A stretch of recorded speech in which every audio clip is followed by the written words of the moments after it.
Oke, kali ini kita bakal bahas sebuah cerita yang, wah, luar biasa. Ini dari 1001 Malam, isinya soal tipu muslihat, kerakusan, dan keadilan yang jungkir balik. Kita langsung aja masuk ke kisahnya si Kafah. Ceritanya kita mulai langsung dari tengah ya. Bayangin, di depan seorang komandan keamanan, ada seorang pria, babak belur, bikin pengakuan yang bikin kaget. Dia bilang, dia dan teman-temannya, yang kelihatannya kayak korban, sebenarnya adalah komplotan penipu. Mereka pura-pura buta biar bisa masuk rumah orang. Gila kan? Tapi, tunggu dulu, ceritanya nggak sesimpel itu? Nah, ini dia pertanyaan besarnya. Apa kita bisa percaya begitu aja sama pengakuan ini? Soalnya, di balik tuduhan yang kelihatannya jelas banget ini, ada cerita lain yang jauh lebih rumit. Gini deh, kita coba putar waktu ke belakang, kita lihat apa yang sebenarnya terjadi. Oke, kita masuk bagian pertama, lelucon yang kejam. Semuanya ini berawal dari pertemuan yang kelihatannya biasa aja loh. Ada Kofah, seorang pengemis buta yang minta sedekah, sama seorang pemilik rumah. Nah, pemilik rumah ini, hatinya ternyata gelap banget. Permintaan sedekah yang sepele ini ternyata jadi awal dari sebuah permainan yang super jahat. Jadi, si pemilik rumah ini rencananya benar-benar jahat dan udah dipikirin mateng-mateng. Pertama, dia pancing Kafah masuk, dijanjiin mau dikasih sedekah. Terus, dia tuntun Kafah naik tangga, naik lagi, naik terus, sampai ke lantai paling atas rumahnya. Pas udah di puncak, bukannya dikasih duit, dia malah ngejek, "Tuhan telah menolongmu." Habis itu Kafah ditinggal gitu aja. Disuruh cari jalan turun sendiri dalam gelap. Bener-bener lelucon yang dingin dan kejam. Ya, akibatnya udah bisa ditebak kan? Waktu Kafah coba turun sendirian, dia kepleset. Jatuh keguling-guling di tangga. Kepalanya luka, hatinya jelas hancur karena dihina. Akhirnya dia pergi dari situ. Gak dapat sepeser pun uang yang udah dijanjikan tadi. Kalian pikir ceritanya selesai di situ? Oh enggak. Kekejaman si pemilik rumah ini ternyata nggak berhenti sampai di situ aja. Rasa puasnya karena lelucon tadi, malah berubah jadi kerakusan. Bukannya ngebiarin Kofah pergi, dia malah mutusin buat ngikutin Kofah diam-diam. Sambil ngumpet-ngumpet ngikutin, dia dengar percakapan yang bikin dia tertarik banget. Si Kofah ini habis cerita soal kejadian tadi, bilang ke teman-temannya yang sama-sama buta juga, kalau dia mau pakai sebagian uang simpanan mereka. Nah, di momen itulah, si pemilik rumah ini ngelihat sebuah kesempatan emas. Situasinya jadi tegang banget nih. Si pemilik rumah ini nekat. Dia nyelinap masuk ke rumah mereka. Pas para pengemis ini ngerasa ada orang asing dan mulai ngeraba-raba sekeliling, si pemilik rumah ini dengan cepatnya bergelantungan di tali di atap.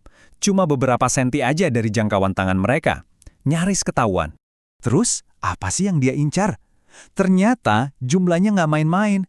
Para pengemis buta ini ternyata udah nabung 10.000 dirham. Uang hasil kerja keras mereka selama ini sekarang jadi incaran si pemilik rumah yang serakah itu. Nah, disinilah ceritanya bakal berbalik 180 derajat. Si pemburu bakal jadi yang diburu. Si pemilik rumah mikir dia yang pegang kendali kan, ngumpet, nunggu waktu yang pas. Padahal dia nggak sadar kalau permainannya sebentar lagi bakal selesai. Jadi pas mereka lagi duduk mau makan, instingnya Kafah ini tajam banget. Dia ngerasa ada yang aneh. Walaupun nggak bisa lihat, dia bisa ngerasain ada orang lain di situ. Dia langsung nyuruh teman-temannya berhenti dan nanya dengan tenang tapi dingin. Apa ada orang asing di antara kita? Dan tanpa ragu sedikit pun, Kafah ngulurin tangannya ke arah yang dia curigai. Dan langsung dapat pergelangan tangan si penyusup. "Ini dia orang asingnya," teriak Kafah. Jebakannya berhasil. Game over buat si pemilik rumah. Situasinya langsung berbalik, cepat dan brutal. Teman-teman Kafah langsung ngeroyok si pemilik rumah. Lelucon jahatnya tadi, sekarang dibalas dengan pukulan semalaman suntuk. Si penipu, sekarang giliran dia yang jadi korban. Dan inilah yang membawa kita balik lagi ke adegan awal tadi, di depan komandan keamanan.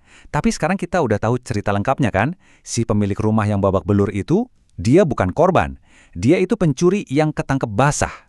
Jadi di depan komandan ini ada dua versi cerita yang benar-benar beda 180 derajat.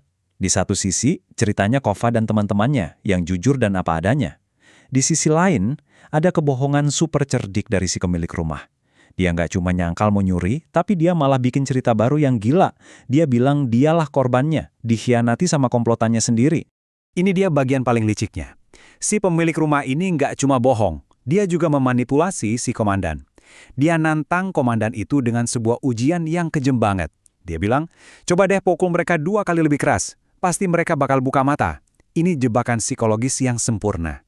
Dan si komandan kemakan umpannya. Masing-masing pengemis buta itu, termasuk Kafah, dihukum lebih dari 300 kali cambukan.